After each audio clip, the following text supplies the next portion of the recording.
ब्रह्म ज्ञान, महान ज्ञान, मोक्ष मुक्ति का ज्ञान, ब्रह्म ज्ञान, स्वयं के स्वरूप में स्वयं का दर्शन, यही ब्रह्म ज्ञान है। स्वयं के स्वरूप में, स्वयं के पिंड में परम ज्योति का दर्शन, यही ब्रह्म ज्ञान है, यही महान ज्ञान है। परमात्मा कहते हैं जो प्राणी भूतकाल में हो चुके हैं तथा जो वर्तमान में हैं और जो भविष्य में होंगे, उन सब प्राणियों को तो मैं जानता हूं, परंतु मुझे भक्त के सिवाय कोई भी नहीं जानता। परमात्मा कहते हैं, भगवान यही कहते हैं, ईश्वर सर्वेश्वर परमेश्वर यही कहते हैं, वासुदेव सर्वम वासुदेव सर्वम वासुदेव सर्वम। ओम नमो नारायणाय। ओम नमो नारायणाय। ओम नमो नारायणाय। ओम विष्णुवे नमः। ओम विष्णुवे नमः। ओम विष्णुवे नमः। ओम नमो भगवते वासुदेवाय। ओम नमो भगवते वासुदेवाय। ओम नमो भगवते वासुदेवाय। परमात्मा भगवान ने प्राणियों के लिए तो भूत, वर्तमान और भविष्य काल के 3 विशेषण दिए हैं, परंतु अपने लिए अहम वेद, अहम वेद, अहम वेद पदों से केवल वर्तमान काल का ही प्रयोग किया है। इसका तात्पर्य यह है कि भगवान की दृष्टि में भूत, भविष्य और वर्तमान ये तीनों काल वर्तमान ही है। अतः भूत के प्राणी हो, भविष्य के प्राणी हो अथवा वर्तमान के प्राणी हो, सभी भगवान की दृष्टि में वर्तमान होने से भगवान सभी को जानते हैं। भूत, भविष्य और वर्तमान ये तीनों काल तो प्राणियों की दृष्टि में है, भगवान की दृष्टि में नहीं। जैसे सिनेमा देखने वालों के लिए भूत, वर्तमान और भविष्य काल का भेद रहता है, पर सिनेमा की फिल्मों में सब कुछ वर्तमान है। ऐसा ही प्राणियों की दृष्टि में भूत, वर्तमान और भविष्य काल का भेद रहता है, पर भगवान की दृष्टि में सब कुछ वर्तमान ही रहता है, कारण कि संपूर्ण प्राणी काल के अंतर्गत है और भगवान काल से अतीत है। देश काल, वस्तु, व्यक्ति, घटना, परिस्थिति आदि बदलते रहते हैं और भगवान हरदम वैसे के वैसे ही रहते हैं। काल के अंतर्गत आए हुए प्राणियों का ज्ञान सीमित होता है और भगवान का ज्ञान असीम है। उन प्राणियों में भी कोई योग का अभ्यास करके ज्ञान बढ़ा लेंगे तो वे युजजान योगी होंगे और जिस समय जिस वस्तु को जानना चाहेंगे उस समय उसी वस्तु को वे जानेंगे। परंतु भगवान तो युक्त योगी है, अर्थात बिना योग का अभ्यास किए ही वे मात्र जीवों को और मात्र संसार को सब समय स्वतः जानते हैं। परमात्मा भूत भविष्य और वर्तमान के सभी जीव नित्य निरंतर भगवान में ही रहते हैं, परमात्मा में ही रहते हैं, ईश्वर में ही रहते हैं, परमेश्वर में ही रहते हैं। भगवान से कभी अलग हो ही नहीं सकते। भगवान में भी यह ताकत नहीं है कि वे जीवों से अलग हो जाए। अतः प्राणी कहीं भी रहे, वे कहीं भी भगवान की दृष्टि से ओझल नहीं हो सकते। मम तू वेद न कश्चन, मम तू वेद न कश्चन का तात्पर्य है कि मूढ़ समुदाय से मेरे को कोई नहीं जानता,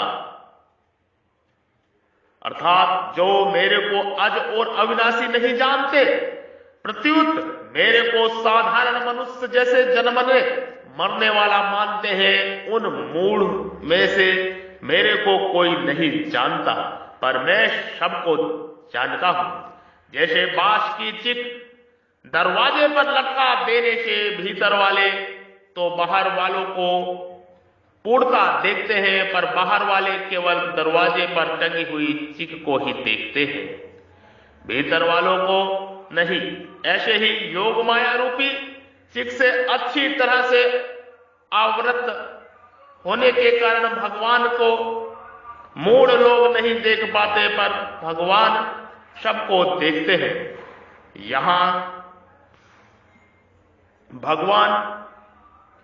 यहां परमात्मा एक शंका होती है कि भगवान जब भविष्य में होने वाले सब प्राणियों को जानते हैं तो किसकी मुक्ति होगी और कौन बंधन में रहेगा यह भी जानते ही हैं, क्योंकि भगवान का ज्ञान नित्य है।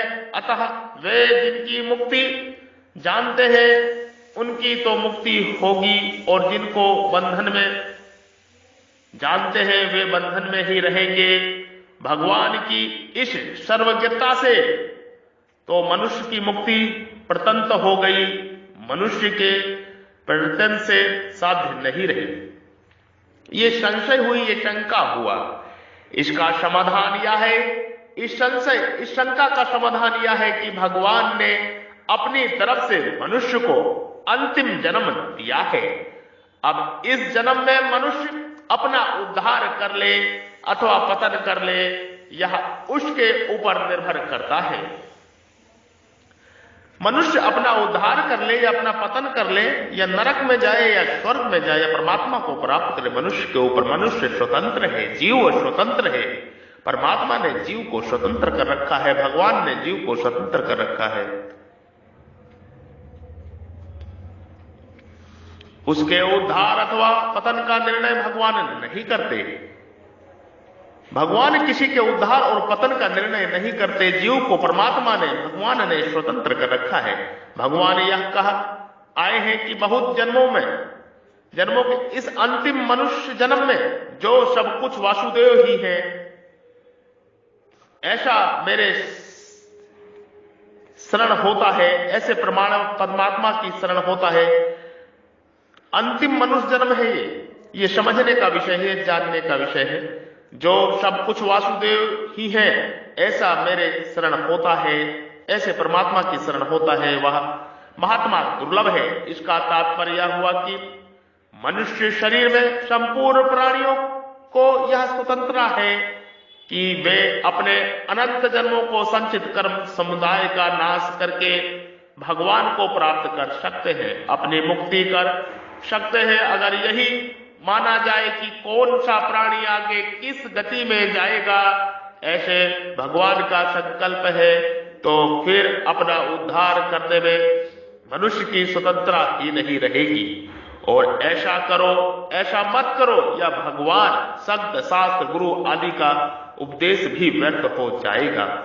इसके सिवाय जो मनुष्य जिस देवता की उपासना करना चाहता है, उस देवता के प्रति परमात्मा उसकी श्रद्धा दृढ़ कर देते हैं। परमात्मा कहते हैं जो मनुष्य जिस देवता की उपासना करना चाहता है, उसके प्रति मैं उसकी श्रद्धा दृढ़ कर देता हूं और अंत समय में मनुष्य जिस जिस भाव का स्मरण करके शरीर छोड़ता है वह उसको ही प्राप्त होता है। इस तरह उपासना और अंतकालीन स्मरण में स्वतंत्रता भी नहीं रहेगी जो भगवान ने मनुष्य मात्र को दे रखी है। बिना कारण कृपा करने वाले प्रभु परमात्मा, बिना कारण कृपा करने वाले परमात्मा प्रभु ईश्वर परमेश्वर सर्वेश्वर वासुदेव श्री कृष्ण जीव को मनुष्य शरीर देते हैं, जिससे यह जीव मनुष्य शरीर पाकर स्वतंत्रता से अपना कल्याण कर ले। जीव को मनुष्य शरीर इसलिए दिया जाता है कि स्वतंत्रता से जीव अपना कल्याण कर ले। मनुष्य शरीर बहुत कीमती है, एक यंत्र है जीव के लिए, जीव के उद्धार करने के लिए, जीव का कल्याण करने के लिए, जीव को ब्रह्म ज्ञान प्राप्त करने के लिए, मोक्ष मुक्ति प्राप्त करने के लिए। किंतु जीव भूल जाता है, मनुष्य भूल जाता है, यही उसे का नरक में ले जाता है। मयेते निहता पूर्वमेव निमित्र मात्र भाव शव्य सचिनः। परमात्मा कहते हैं, वेदों का वाक्य है, अर्थात मेरे द्वारा ये पहले ही समस्त जीव मेरे द्वारा ही जन्म लेते हैं, मेरे द्वारा ही मृत्यु को प्राप्त करते हैं और मेरे द्वारा ही ये समस्त जीव अपना जीवन यापन करते हैं। मैं ही सभी समस्त कार्य करता हूं, किंतु जीव को स्वतंत्र कर रखा है। जीव को चाहिए केवल निमित्त मात्र बन जाए और सब परमात्मा पे छोड़ दे। अपना वर्तमान काल, अपना भूतकाल, अपना भविष्य काल, स्थूल शरीर, सूक्ष्म शरीर, कारण शरीर, अकारण शरीर, समस्त जीव को सब परमात्मा पे छोड़ देना चाहिए, सिर्फ निमित्त मात्र बन जाना चाहिए। समस्त कर्म विकर्म परमात्मा को अर्पण कर देना चाहिए। मनुष्य को ये धर्म है, यही नीति है, यही ब्रह्म ज्ञान है, यही महान ज्ञान है। ऐसे ही मनुष्य मात्र के विवेक और उद्धार की पूरी सामग्री देकर भगवान ने कहा है कि मनुष्य अपना उद्धार कर ले। परमात्मा ने मनुष्य को बुद्धि विवेक की उदार की पूरी सामग्री दिया है, उदारता से पूरी सामग्री दे रखी, बुद्धि विवेक ज्ञान दिया है। वो चाहते हैं कि मनुष्य अपना उद्धार स्वयं करे। स्वतंत्र है मनुष्य, जीव स्वतंत्र है। भगवान ने कहा है कि तू अपना उद्धार कर ले, मनुष्य को कहा है अपना उद्धार कर ले, अर्थात अपने उद्धार में तू केवल निमित्त मात्र बन जा। मनुष्य को कहते हैं निमित्त मात्र बन जा, मेरी कृपा तेरे साथ है। मनुष्य को चाहिए अपने उद्धार के लिए केवल मनुष्य निमित्त मात्र बन जाए। परमात्मा की कृपा मनुष्य के साथ हमेशा है, जीव के साथ हमेशा है। इस मनुष्य शरीर रूपी नौका को पाकर भी जो परमात्मा की कृपा रूपी अनुकूल हवा से जो भवसागर नहीं तरता, अर्थात अपना उद्धार नहीं करता, वह आत्महत्यारा है, वह आत्महत्यारा है। इस मनुष्य शरीर रूपी नौका को, नाव को पाकर जो परमात्मा की कृपा रूपी अनुकूल हवा से जो भवसागर, ये संसार रूपी भवसागर नहीं तरता, अर्थात अपना उद्धार नहीं करता, वह अपना आत्महत्यारा है। वो आत्महत्यारा है, वो स्वयं की हत्या स्वयं कर रहा है, वो स्वयं की हत्या स्वयं कर रहा है। कबहु को करी करुणा नर देही, देत ईस बिन हेतु सनेही। कबहु करी करुणा नर देही, देत ईस बिनु हेतु सनेही।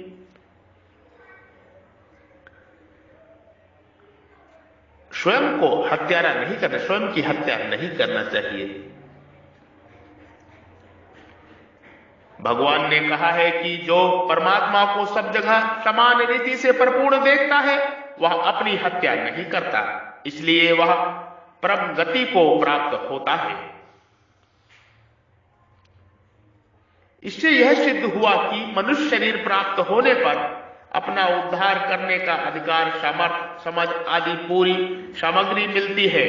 ऐसा अमूल्य अवसर पाकर भी जो अपना उद्धार नहीं करता वह अपनी हत्या करता है और इसी से वह जन्म मरण में जाता है। अगर यह जीव मनुष्य शरीर पाकर शास्त्र और भगवान से विरुद्ध ना चले तथा मिली हुई सामग्री का ठीक ठीक उपयोग करे तो इसकी मुक्ति स्वतः सिद्ध है। इसमें कोई बाधा लग ही नहीं सकती। मनुष्य के लिए यह खास बात है कि भगवान ने कृपा करके जो सामर्थ्य, समझ आदि सामग्री दी है उसका मैं दुरुपयोग नहीं करूंगा। मनुष्य को चाहिए वो कहे मैं इसका दुरुपयोग नहीं करूंगा, भगवान के सिद्धांत के विरुद्ध नहीं चलूंगा, ऐसा वह अटल निश्चय कर ले और उस निश्चय पर डटा रहे। अगर अपनी सामर्थ्य से कभी दुरुपयोग भी हो जाए तो मन में उसकी जलन पैदा हो जाए तो भगवान से कह दे कि हे नाथ, हे परमेश्वर, हे भगवान, हे परमात्मा, मेरे से गलती हो गई है, अब ऐसी गलती कभी नहीं करूंगा। हे नाथ, हे मेरे ईश्वर, हे मेरे मालिक, ऐसा बल दो जिससे कभी आपके सिद्धांत से विपरीत ना चलूं।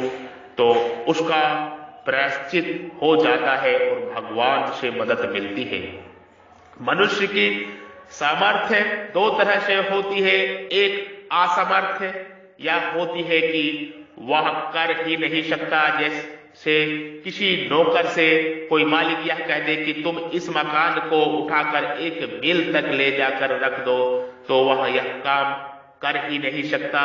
दूसरी असमर्थ यह होती है कि वह कह तो सकता है कि करना चाहता भी है फिर भी समय पर प्रमादवश नहीं करता। यह असमर्थ साध में आती रहती है।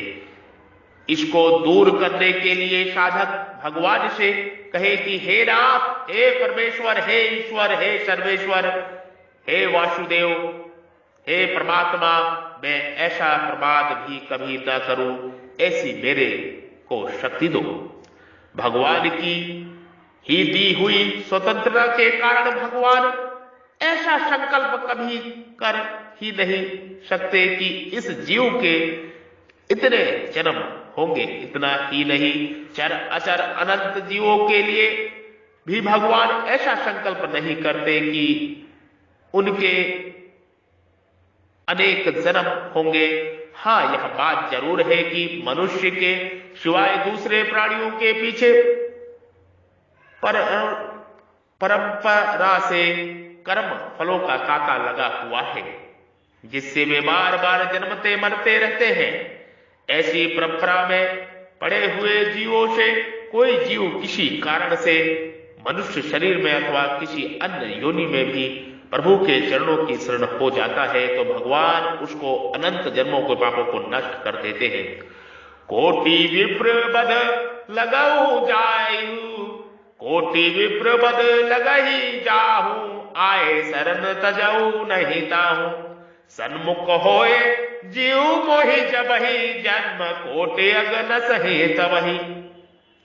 कोटि विप्र बद लगही जाहू, आए शरण तजऊ नहीं ताहू, सन्मुख होए जीव मोहि जबहि, जन्म कोटि अगन सहे तबहि। ये परमात्मा के वाक्य है। परमात्मा ने कहा है, कबहू की करी करुणा नर देही, देत ईस बिन हेत सनेही। जब भगवान सब जीवों को जानते ही हैं तो फिर जिसको बुद्ध जानते हैं वह बुद्ध ही रहेगा और जिसको मुक्त जानते हैं वही मुक्त होगा, क्योंकि भगवान का ज्ञान नित्य है।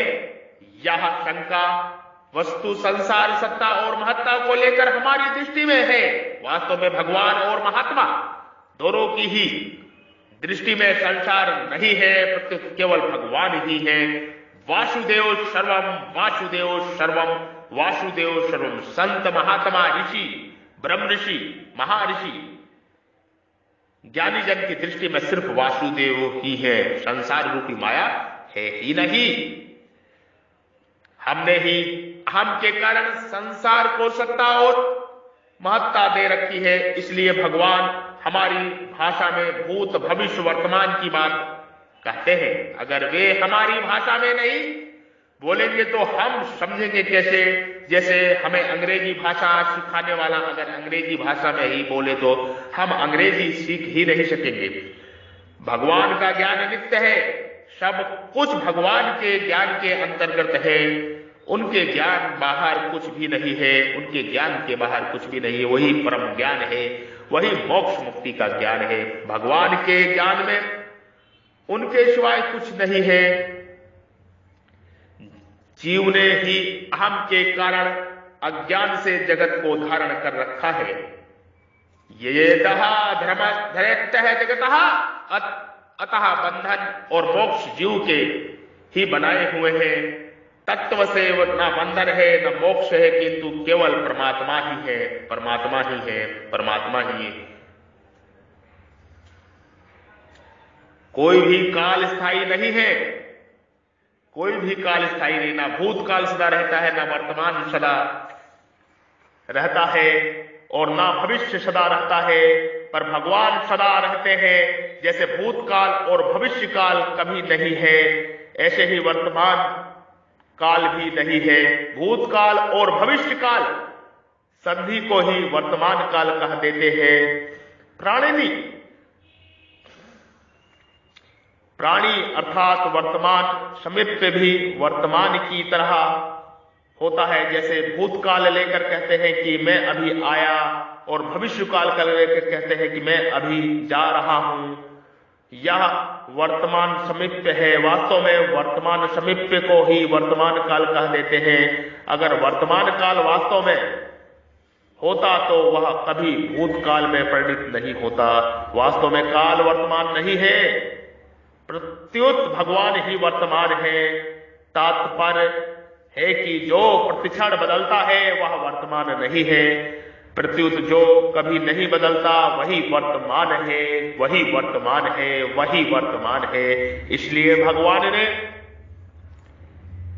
आरंभ में वर्तमान क्रिया दी है। वेदहम वेदहम, मैं जानता हूं, मैं जानता हूं, मैं जानता हूं। भगवान भूत भविष्य और वर्तमान सब में सदा वर्तमान है, वर्तमान है, वर्तमान है। पर भगवान में न भूत है, न भविष्य है और न वर्तमान है। भगवान इन तीनों कालों से परे हैं, परे हैं, सर्वज्ञ हैं। भगवान का वर्तमान भगवान का वर्तमान पना काल के अधीन नहीं है, क्योंकि भगवान कालातीत है। भगवान कालातीत है, परमात्मा कालातीत है। काल ना भगवान की दृष्टि में है, ना महात्मा की दृष्टि में है, ना संत की दृष्टि में है, ना ब्रह्म ऋषि की दृष्टि में है। काल इनकी दृष्टि में नहीं होता। काल ना भगवान की दृष्टि में है, ना महात्मा की दृष्टि में है। यही ज्ञान है, यही ब्रह्म ज्ञान है, यही महान ज्ञान है।